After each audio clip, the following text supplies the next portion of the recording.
Hello, a very good afternoon to you. Parcel bombs have been sent to the Celtic football manager Neil Lennon and two high-profile fans of the Glasgow club. Police say that devices were designed to cause real harm. Yeah, they say that sending the devices was a despicable and cowardly act, and they are urging high-profile figures to be vigilant as they attempt to find out who is responsible. James Cook reports for us now from Glasgow. He's a man who needs security. Neil Lennon has been plagued by abuse, threats, even violence. But this is danger of a different order.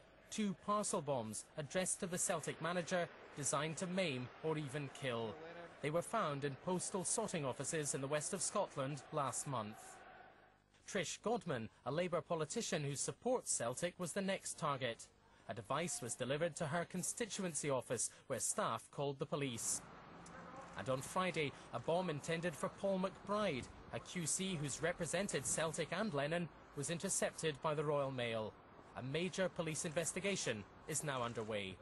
Sending these types of packages through the post is a despicable and cowardly act. Whoever has done this has not only put the person that the package was addressed to in danger, but they have also put a large number of mail in harm's way. The last bomb was posted here at Montgomery Terrace in the Ayrshire town of Kilwinning. Anyone who saw anything suspicious last Thursday or Friday is being urged to come forward. For Neil Lennon, the threat has been building. After a death threat in 2002, he stopped playing international football for Northern Ireland. He was the victim of a street attack in Glasgow in 2008, and in January this year, bullets addressed to him were intercepted at a sorting office in the city. But why is he such a target? Neil Lennon comes from a sectarian cockpit, Lurgan, deeply divided town. He played for Glasgow Celtic, he played for Northern Ireland, but he enraged part of that support, a small minority of that support, by saying he thought a united Ireland team was a good thing in the long run. That's been smouldering for many, many years now, and we have people with long-standing grudges who've never forgiven him for saying that. And was this the trigger which turned grudge into action? This was 2 days before the first bomb was found.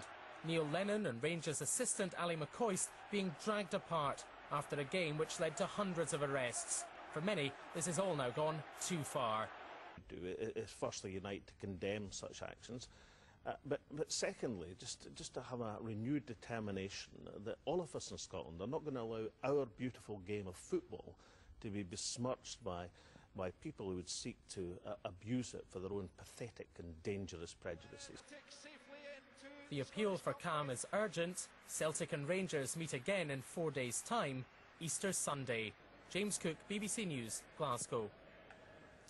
Well, Professor Tom Devine is one of Scotland's foremost historians and has previously advised the Scottish Government on anti-sectarian policy. He joins us now from our studios in Glasgow. Very good afternoon to you. Good afternoon. What are your thoughts on why Neil Lennon has become such a target? Well, one of your previous commentators referred to some of the reasons. Neil Lennon encapsulates 3 or 4 issues which relate strongly to the sectarian situation in parts of West Central Scotland. He's Irish. He's an Irish Roman Catholic. He's quite uninhibited about his comments, and he's also the current manager of Glasgow Celtic, a club which was established by Irish Roman Catholics in entry and ever since has attracted a very large following from the descendants of those individuals, of that people now in 21st century Scotland. He has, as we were hearing in that report, been threatened and targeted before. This, though, a clear escalation, and 2 other prominent fans of the club targeted this time. What does that tell us about where all this is going? This is a watershed development. My knowledge of the history, both of the sectarian aspects of Scottish society and also of the rivalries between these 2 clubs, what has happened over the last few days is entirely unprecedented. We're into a new situation. And I honestly think, to use that old cliche, this is a powerful wake-up call for the judicial, political and police authorities in Scotland. In my view, the law has not been administered as firmly and as strongly as it could.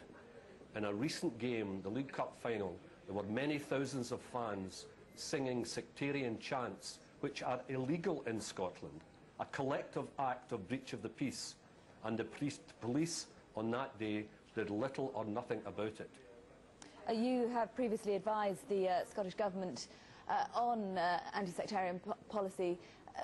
Should their policy change? Are they dealing with this in the right way? Well, one of the interesting things is that Irish people, and we understand the roots of this, are based on Irish Protestant and Irish Catholic migration to Scotland in the 19th century. Irish people settled throughout the globe, but the only jurisdiction with an anti-sectarian policy is the Scottish Government, because there are particular problems in Scotland. My own view now about this is, and the Scottish Catholic hierarchy have recently come out and made this comment, and several social scientists have done the same. Are we actually dealing with, at least among certain elements in West Central Scottish society, anti-Catholic bigotry rather than sectarianism? And therefore, what I would suggest is that we need to know much more about the motivation and backgrounds of these individuals. I don't mean those who have committed these terrible crimes over the last few days, but the general problem of sectarian support in Scotland. We need to know much more in terms of academic knowledge, and then on that basis strike hard with a new strategy. The two sides, Celtics and Rangers, meet on Easter Sunday, I believe. What are your thoughts on that?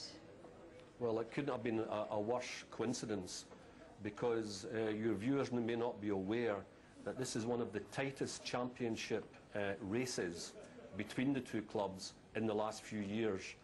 And this against a background of what's happened in terms of this criminality. What it might do, of course, is concentrate minds so powerfully to realise that this problem could easily get out of control. So it might actually have a stabilising effect on that afternoon, rather than a stimulating effect to provoke more violence. Okay, Professor Tom Devine, thank you very much indeed for your time. Thank you. Thank you.